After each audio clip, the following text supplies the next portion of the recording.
Hi friends, ഇന്നത്തെ video എന്തെന്ന് വെച്ച് കഴിഞ്ഞാൽ എങ്ങനെ നമുക്ക് മൊബൈലിലെ കണക്ക് കമ്പ്യൂട്ടറിൽ മംഗ്ലീഷ് സെറ്റ് ചെയ്തെടുക്കാം, മംഗ്ലീഷ് കീബോർഡ് സെറ്റ് ചെയ്തെടുക്കാം എന്നാണ് നോക്കാൻ പോകുന്നത്. സോ ഒരുപാട് പേർക്ക് ആവശ്യമുണ്ട്, എന്നാൽ പലർക്കും അത് അറിയില്ല. ഡോക്യുമെൻറ്റേഷൻ ചെയ്യുന്ന സമയത്ത്, അതുപോലെ തന്നെ മെയിലിംഗ് ചെയ്യുന്ന സമയത്ത് മലയാളം വേണ്ട സിറ്റുവേഷൻ വരുമ്പോൾ ഭയങ്കര ബുദ്ധിമുട്ടാണ്. അപ്പം നമുക്ക് നേരെ വീഡിയോയിലേക്ക് പോകാം. ഒരു തേർഡ് പാർട്ടി ആപ്ലിക്കേഷൻ്റെ ആവശ്യമില്ല.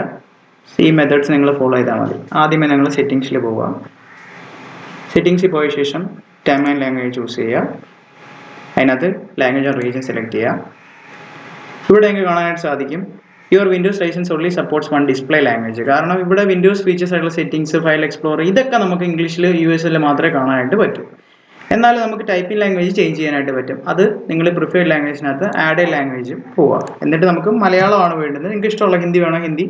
അപ്പോൾ ഞാൻ ഇവിടെ മലയാളമാണ്, അപ്പോൾ മലയാളം ടൈപ്പ് ചെയ്ത് കൊടുക്കും. മലയാളം പാക്കേജ് കിടക്കുന്നതാണ്. എന്നിട്ട് നെക്സ്റ്റ് കൊടുക്കുക. വന്നു ഇൻസ്റ്റാൾ ചെയ്യുക. സോ ഇവിടെ എനിക്ക് പാക്കേജ് ഇൻസ്റ്റാൾ ആയി കിട്ടിയിട്ടുണ്ട്.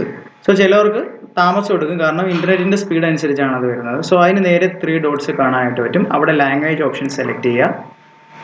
എന്നിട്ട് ഇവിടെ മലയാളം, അതായത് കീബോർഡിൻ്റെ ഇൻപുട്ട് മെത്തേഡ് കിടക്കുന്ന ഇൻസ്ക്രിപ്റ്റ് എന്നാണ്. സോ ഇൻസ്ക്രിപ്റ്റ് എന്ന് പറഞ്ഞാൽ കീബോർഡിൽ അല്ലാതെ ടൈപ്പ് ചെയ്യാൻ അറിയുന്നവർക്കായിരിക്കണം.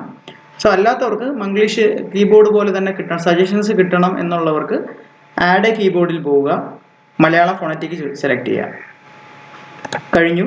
ഇനി നമുക്കത് എങ്ങനെയാണ് വർക്ക് ചെയ്യുന്നതെന്ന് നോക്കാം.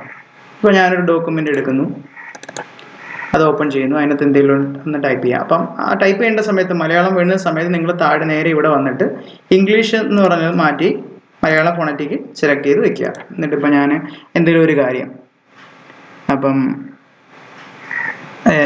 നീ എവിടെയാണ്, നീ കണ്ട, നീ എവിടെയാണ്, അപ്പം